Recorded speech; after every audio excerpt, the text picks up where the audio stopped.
Hello friends, आज मैं आपके साथ इकोनॉमिक्स का एक और टॉपिक लेके आया हूँ। टॉपिक का नाम है इनइक्वालिटी।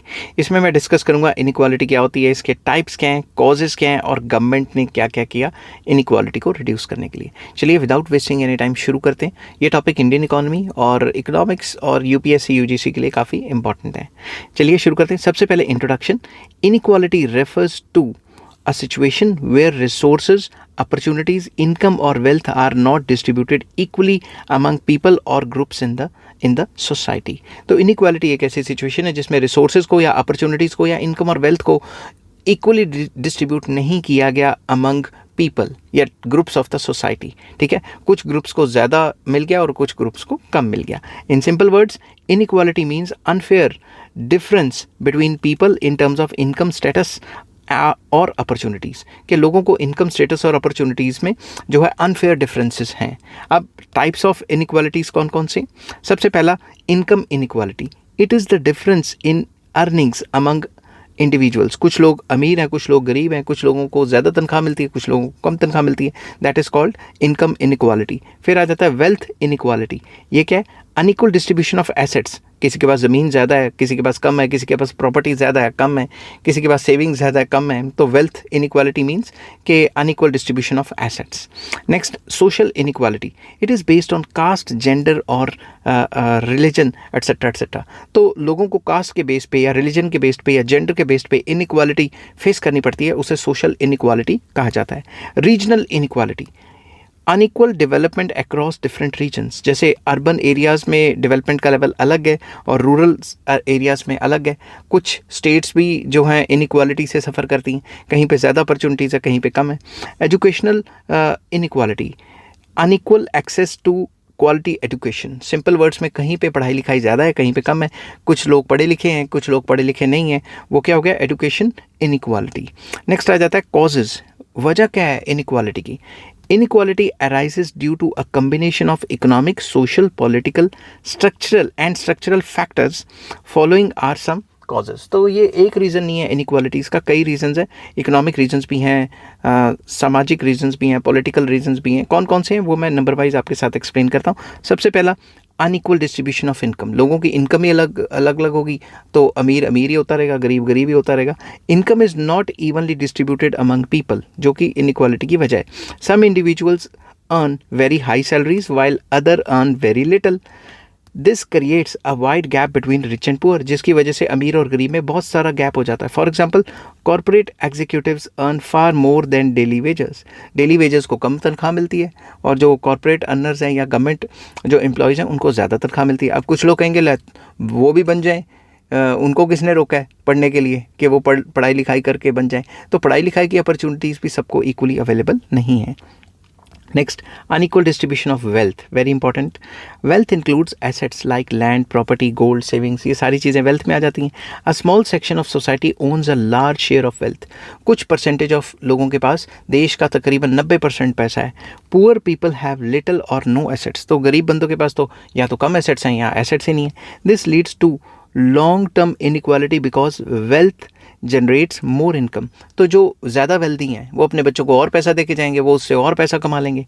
ठीक है, तो एक पिक्चर का डायलॉग मुझे याद आ रहा है इसमें, पता नहीं कौन सी पिक्चर थी, इरफान खान की पिक्चर थी। वो कहता कि एक डायलॉग था कि मेरा दादे का दादा गरीब, मेरा दादा गरीब, मेरा बाप गरीब और हम भी गरीब, तो हम ख़ानदानी गरीब हैं। इस टाइप का कुछ डायलॉग था उसमें। तो लैक ऑफ एजुकेशन, पढ़ाई लिखाई की वजह से भी इनइक्वालिटीज़ आती हैं। जो लोग ज़्यादा पढ़ लिख जाते हैं तो उनको अर्निंग अपॉर्चुनिटीज़ बेटर मिल जाती हैं। Education plays a key role in determining income and opportunities. Income और अपॉर्चुनिटीज़ के लिए पढ़ाई लिखाई काफ़ी इंपॉर्टेंट रोल प्ले करती है। People without education get low paying jobs. तो जिन्होंने पढ़ाई लिखाई नहीं की उनको तो भाई मैनुअल लेबर की काम मिलेगा। एजुकेटेड जो इंडिविजुअल्स हैं हैव बेटर करियर अपॉर्चुनिटीज़। जो पढ़े लिखे लोग हैं उनके पास ज़्यादा अपॉर्चुनिटीज़ होंगी। अब कई लोग कहेंगे कि भाई पढ़ाई लिखाई में क्या दिक्कत है, बाकी लोग भी पढ़ाई लिखाई कर लेते। और भाई प्राइवेटाइजेशन इतनी ज़्यादा हो रही है, फीसें इतनी ज़्यादा बढ़ रही हैं कि गरीब लोग अफोर्ड ही नहीं कर पाएंगे। This creates inequality in earning and living standards. तो लिविंग स्टैंडर्ड्स और अर्निंग में इनइक्वालिटी अपने आप ही आ जाएगी। जब गरीब बंदा अपने बच्चे को सरकारी स्कूल में पढ़ा रहा है जिसमें स्टैंडर्ड्स अलग हैं, और जो अमीर लोग हैं वो हाई फाई जगह पे पढ़ा रहे हैं जहाँ पे एजुकेशन का जो स्टैंडर्ड है वो डिफरेंट है, तो फ़र्क तो पड़ेगा ही। नेक्स्ट आ जाता है unemployment and underemployment, very important. Many people do not get jobs to get jobs और get jobs below their skill level. कुछ लोगों को नौकरी नहीं मिलती, वो गरीब हो जाते हैं, इनइक्वालिटीज़ आ जाती हैं। और कुछ लोगों को अपनी स्किल्स लेवल्स के हिसाब से जॉब नहीं मिलती, उससे लो लेवल की जॉब्स मिलती हैं। एग्जांपल के तौर पे अभी मैंने कहीं अखबार में पढ़ा था कि पीएन की नौकरी निकली है, तो पता नहीं कितने हज़ार पीएचडी लोग हैं जिन्होंने अप्लाई किया, ठीक है। तो ये तो अंडर एम्प्लॉयमेंट होगी ना। This reduces there income and increases poverty, जिसकी वजह से वो गरीब होंगे और इनकम इनक्वालिटीज़ बढ़ेंगी। Meanwhile employed individuals earn regular income widening the gap, तो जो एम्प्लॉयड बंदे हैं वो रेगुलर इनकम जनरेट करेंगे और ये जो इनइक्वालिटीज़ का गैप है ये लगातार बढ़ता रहेगा। Differences in ownership, very important. Some people own land, कुछ लोगों के पास ज़मीन है, बिजनेसेस हैं, पूंजी है, पैसा है। अदर्स डू नॉट, बाकियों के पास नहीं है, इसलिए भी इनइक्वालिटीज़ आती हैं। ओनर्स अर्न प्रॉफिट, जो मालिक हैं बिजनेस को होल्ड करते हैं उनको या तो प्रॉफिट मिलता है या फिर उन्होंने अपनी ज़मीनें किराए पे दी हैं, घर किराए पे दिए, उनको रेंट आता है, या फिर पैसा बैंक पे रखा हुआ एफडी की गई, इंटरेस्ट आता है। Non owners depend only on wages, जिनके पास ये सारी चीज़ें नहीं हैं वो सिर्फ वेजेस पे डिपेंड करते हैं। This creates inequality in income and economic power, तो इससे इनइक्वालिटी जनरेट होती है। नेक्स्ट आ जाता है social discrimination. Discrimination based on caste, gender, religion etcetera leads to inequality. अगर हम भेदभाव करते हैं कि ये इस कास्ट का, इसको नौकरी देनी है नहीं देनी, जेंडर से भेदभाव करते हैं कि भाई फीमेल्स को नहीं रखना, मेल्स को रखना है, या रिलीजन से भेदभाव करते हैं कि फ़लाँ रिलीजन के बंदे को नौकरी नहीं देनी, इसको देनी है, तो इससे भी इनइक्वालिटी बढ़ती है। Certain groups face limited access to jobs and education, तो उन ग्रुप से जिनसे भेदभाव किया जाता है, डिस्क्रिमिनेशन की जाती है, उनको जॉब्स और एजुकेशन में जो है एक्सेस कम मिलता है। For example women often earn less than main for similar work, same काम के लिए वुमेन को कम दिया जाता है और बाकियों को ज़्यादा दिया जाता है, इससे भी इनइक्वालिटीज़ आती हैं। Regional imbalance, different regions develop at different rates, तो हर एक रीजन की जो डेवलपमेंट की स्पीड है वो अलग अलग है। Urban areas have better infrastructure, jobs and services, तो वो आगे निकल जाते हैं, and rural areas often lack these facilities. This creates inequality between regions, इसकी वजह से जो रीजन्स हैं उनमें इनइक्वालिटीज़ रहती हैं। नेक्स्ट आ जाता है government policies. Government decisions can increase और रिड्यूस इनइक्वालिटी, तो गवर्नमेंट के डिसीजंस की वजह से या तो इनइक्वालिटी कम हो जाएगी या फिर बढ़ती रहेगी। कैसे? Weak taxation system favours the rich, अगर वीक टैक्सेशन सिस्टम होगा वो अमीर बंदे को फेवर करेगा और वो और ज़्यादा अमीर होता रहेगा। Lack of welfare schemes affect the poor, अगर सरकार गरीब से टैक्स तो ले रही है, अब आप कहोगे गरीब तो टैक्स नहीं देता, और भाई जो भी सामान खरीदता है उस पर तो टैक्स ही होता है ना, पेट्रोल डलवाएगा उसमें टैक्स, कुछ भी लेगा उस पर टैक्स, ठीक है। तो वेलफेयर स्कीम्स होनी चाहिए जो गरीबों को अपलिफ्ट करें। Unequal policies can widen the income gap, अगर सरकार अनइक्वल पॉलिसीज़ बनाएगी जो रिच को फेवर करती है तो ये गैप बढ़ता ही रहेगा। नेक्स्ट है globalisation. Globalisation benefits skilled workers and large businesses more, globalisation की वजह से बड़ी कंपनियों को फ़ायदा होता है, स्किल्ड वर्कर्स को ही फ़ायदा होता है। Skilled workers get high paying jobs, unskilled workers may lose jobs due to competition. Unskilled workers का तो नवी मशीन आएगी, कोई काम 10 बंदों का करेगी, उसका तो नौकरी गई। This increases inequality with in the countries, जो डेवलप्ड और डेवलपिंग कंट्रीज़ हैं उसमें जो इनइक्वालिटी है इस वजह से भी बढ़ती रहती हैं। नेक्स्ट है technological changes. Technology favours skilled workers, जैसे कि ऑटोमेशन रिप्लेसेस लो स्किल्ड जॉब्स, जो ऑटोमेशन है, मशीनें जितना आती हैं तो जो लो स्किल्ड जॉब्स हैं सबसे पहले तो वही ख़त्म हो जाती हैं। High skilled workers earn more due to demand, उनकी डिमांड ज़्यादा होती है, उनकी तनख्वाहें ज़्यादा होती है। This creates gap between skilled and unskilled labour, जिसकी वजह से स्किल्ड वर्कर्स और अनस्किल्ड वर्कर्स के बीच में गैप रहता है। इनहेरिटेंस ऑफ प्रॉपर्टी, अमीर बंदों को, अमीर लोग अपने बच्चों को और ज़्यादा पैसा दे जाते हैं, वो और अमीर हो जाते हैं। Wealth is often passed from one generation to another. Rich families remain rich due to inherited assets, उनके पास बाप दादों की जायदाद होती है, वो अमीर के अमीर रहते हैं। Poor families have limited opportunities to grow, poor families के पास उतनी अपॉर्चुनिटीज़ नहीं होती कि वो ग्रो कर सके। This leads to persistent inequality over generation, तो जनरेशनल इनइक्वालिटी चलती रहती है। नेक्स्ट आ जाता है इन्फ्लेशन, महंगाई। Rising prices affect poor people more than the rich, जैसे जैसे प्राइस बढ़ रहा है अमीर तो हैंडल कर लेता है महंगाई को, गरीब नहीं हैंडल कर पाता। Poor spend more on their income, more of their income on basic needs. जो गरीब लोग हैं वो बेसिक नीड्स के ऊपर, रोटी कपड़ा मकान के ऊपर काफ़ी पैसा खर्च कर देते हैं। Inflation reduces their purchasing power. जब भी महंगाई आएगी उनके पास जो ऑलरेडी लिमिटेड पैसा है वो और ज़्यादा कम हो जाएगा, क्योंकि सारा तो पैसा उड़ गया महंगाई के चक्कर में। दिस इंक्रीजेस इनइक्वालिटी, जिसकी वजह से इनइक्वालिटी और ज़्यादा सीवियर हो जाती है। अब आ जाता है government measures to reduce inequality. Government ने क्या किया इनइक्वालिटी को रिड्यूस करने के लिए? The government of India has implemented several policies and schemes to reduce poverty by improving income, employment, food security and basic services. सरकार ने कई पॉलिसीज़ बनाई एंड स्कीम्स बनाई हैं जिससे कि पॉवर्टी कम हो और इनइक्वालिटीज़ कम हो। Below are some major measures explained in detail. सबसे पहला है wage employment programmes. The government opportunities to rural people through schemes. Government ने प्रोवाइड की अपॉर्चुनिटीज़। द गवर्नमेंट, यहाँ पे लिखना चाहिए था गवर्नमेंट प्रोवाइडेड, या शायद मैं लिखना भूल गया हूँगा।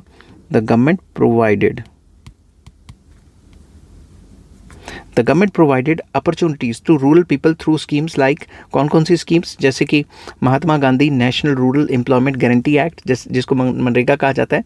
इसमें क्या है? Guarantees 100 days of wage employment per year to rural households, कि भाई 100 दिन की नौकरी दी जाएगी जो विलेजेस में लोग रहते हैं उनको, मिनिमम 100 दिन की। Helps to increase income and reduces rural poverty, जिसकी वजह से उनकी 100 दिनों की इनकम मिलेगी, उनको गरीबी कम होगी। It also creates rural assets like roads बना दी, पॉन्ड्स बना दिए या फिर कैनाल्स बना दिए, इस टाइप का। नेक्स्ट, सेल्फ एम्प्लॉयमेंट प्रोग्राम सरकार ने चलाए, schemes like national rural livelihood mission etcetera, जिसकी वजह से it promote self employment through skill training and financial support. सरकार ने फाइनेंशियली सपोर्ट किया और स्किल ट्रेनिंग के ऊपर काफ़ी ज़्यादा पैसा खर्च किया है। Encourage formation of self help groups. सरकार सेल्फ हेल्प ग्रुप्स को जो है इनकरेज कर रही है और कोऑपरेटिव फाइनेंस को भी जो है इनकरेज कर रही है ताकि छोटे छोटे लोन्स दिए जाएं। Help poor people to start small businesses. Main मकसद ये है कि छोटे छोटे जो बिजनेसेस हैं वो उनको इनकरेज किया जाए। लोगों को छोटे बिजनेस को खोलने के लिए स्मॉल लोन्स दिए जाते हैं। फिर आ जाता है पीडीएस, पब्लिक डिस्ट्रीब्यूशन सिस्टम। इसमें क्या होता है? Provides essential goods like rice, wheat, sugar at subsidise rate. जो घर की ज़रूरी खाने पीने की चीज़ें उनको सब्सिडाइज रेट पे राशन के जो डिपो खुले हुए हैं उन पे बेचा जाता है। Ensure food security for poor people. मैंने फॉर के स्पेलिंग गलत लिख दी है स्पीड में, तो ये इंश्योर करती है कि जो गरीब लोग हैं उनको फूड सिक्योरिटी हो। Operates through ration shops across country. जो सरकार ने अपनी राशन की दुकानें खोली हुई हैं उससे सस्ते में जो है जो बेसिक नीड्स पूरा करने के लिए राशन बांटा जाता है। राशन कार्ड दे के उनके ऊपर जो है वो जो राशन डिपो का जो होल्डर है उसको जो है प्रोवाइड किए जाते हैं ये सारी चीज़ें। Next, food security programme implemented through national food security act. इसके अंडर क्या होता है? It covers about 2/3 of the population. हमारी 2/3 ऑफ द पॉपुलेशन को जो फूड सिक्योरिटी एक्ट के अंडर कवर किया जा रहा है। इससे ये पता लगता है कि हमारा देश कितना गरीब है। It provides cheap food grains to poorer families. जो गरीब फैमिलीज हैं उनको सस्ते में अनाज दिया जाता है। Focuses on nutrition and hunger reduction, के न्यूट्रिशन को अच्छा किया जाए और जो हंगर रिडक्शन है उसको फोकस में रख के लोगों को फ्री में राशन बांटना या सस्ते रेटों पे बांटना। Direct benefit transfers, DBT. Subsidies and benefits are transferred directly to bank account, ताकि घपला ना हो, सीधा जो कंसर्न पर्सन है उसके अकाउंट में पैसा डाल दिया जाता है। It reduces corruption and leakages, के पैसा इधर उधर ना चला जाए। Ensures that benefits reach the actual beneficiaries. Ensure करता है कि जो असल में गरीब है उसी के अकाउंट में पैसा जाए। रूरल डेवलपमेंट प्रोग्राम्स सरकार ने चलाए, स्कीम्स लाइक प्रधानमंत्री ग्राम सड़क योजना एट्सेट्रा एट्सेट्रा। इसका मेन काम क्या है? मैंने यहाँ पे एट्सेट्रा भी लिखना था, वो लिखा नहीं। उसके बाद इम्प्रूव रूरल इंफ्रास्ट्रक्चर। मेन मकसद है कि रूरल इंफ्रास्ट्रक्चर हो जाए, रोड्स हो जाए, कनेक्टिविटी अच्छी हो जाए विलेजेस और सिटीज़ की। It creates employment opportunities. जो रूरल एरियाज़ में लोग हैं उन्हीं को जॉब दे के उनको एम्प्लॉयमेंट क्रिएट की जा सकती है और रोड्स भी बनाई जा सकती हैं। It promote economic development in villages, जिसकी वजह से जो विलेजेस हैं उसमें इकोनॉमिक डेवलपमेंट का लेवल पहले से अच्छा हो जाएगा। हाउसिंग फॉर पुअर, सरकार क्या करती है? Through Pradhan Mantri Awas Yojana government provides affordable housing to poor families. जो पुअर फैमिलीज़ हैं उनको अफोर्डेबल हाउसिंग प्रोवाइड की जाएगी और जाती भी है। Improves living condition and dignity. जब लोग अपने खुद के घर में रहेंगे तो उनकी लिविंग कंडीशन अच्छी होगी, झुग्गी झोपड़ी में नहीं रहना पड़ेगा और उनकी डिग्निटी भी बढ़ेगी, human dignity. Supports both rural and urban poor. ये रूरल पुअर के लिए भी है और अर्बन पुअर के लिए भी है। सरकार घर के लिए सब्सिडीज़ देगी और घर प्रोवाइड करवाएगी गरीबों को। Health schemes such as Ayushman Bharat. इसमें क्या होता है? It provides free health insurance to poor families, जो पुअर फैमिलीज़ हैं उनको हेल्थ इंश्योरेंस प्रोवाइड किया जाएगी। It covers major medical expenses, जो गरीब लोग हैं उनके मेडिकल एक्सपेंसेस को कवर किया जाएगा। Reduces financial burden due to illness की वजह से जो फाइनेंशियल बर्डन है उसको कम किया जाएगा। नेक्स्ट आ जाता है education initiatives. Government focuses on free and compulsory education through right to education act. RTE है, उस एक्ट के थ्रू जो है फ्री एंड कंपल्सरी एजुकेशन पे फोकस करती है सरकार। It ensures education for children aged between 6 to 14, जो 6 to 14 है उनको फ्री में एजुकेशन मिलनी चाहिए, ऐसा सरकार इंश्योर करती है। Helps to break the cycle of poverty, गरीबी की जो साइकिल है उसको ख़त्म करने की कोशिश करती है। It improves future employment opportunities, क्योंकि पढ़ाएंगे लिखाएंगे तो फ्यूचर जो एम्प्लॉयमेंट अपॉर्चुनिटीज़ हैं वो पहले से बेटर हो जाएंगी। स्किल डेवलपमेंट प्रोग्राम सरकार ने चलाए हुए हैं, लाइक प्रधानमंत्री कौशल विकास योजना एटसेट्रा, जिसकी वजह से it provides skill training to youth, जो जवान लोग हैं उनको स्किल्स दी जाएंगी, उनको स्किल्स की ट्रेनिंग दी जाएगी। एनहेंसेस एम्प्लॉयबिलिटी, वो कि उनको नौकरी मिले उसके लिए उनको तैयार किया जाएगा।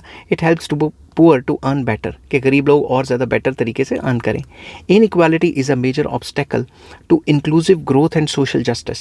तो इनइक्वालिटी एक बहुत जो है प्रॉब्लम क्रिएट करती है देश की तरक्की के लिए और सोशल जस्टिस के लिए। Reducing inequality requires combined efforts from both government, society and individuals. तो इंडिविजुअल्स भी अपने लेवल पे काम करें, सोसाइटी और गवर्नमेंट तीनों काम करेंगे तभी इनइक्वालिटीज़ को रिड्यूस किया जा सकता है। A more equal society ensures better economic growth, stability and fairness. अगर इक्वल सोसाइटी होगी तो देश की तरक्की भी होगी, स्टेबिलिटी भी होगी और फेयरनेस भी रहेगी, जस्टिस हासिल कर सकते हैं हम। आई होप ये वीडियो आपको पसंद आई होगी। अगर पसंद आती है तो please like, share and subscribe. Take care, bye bye.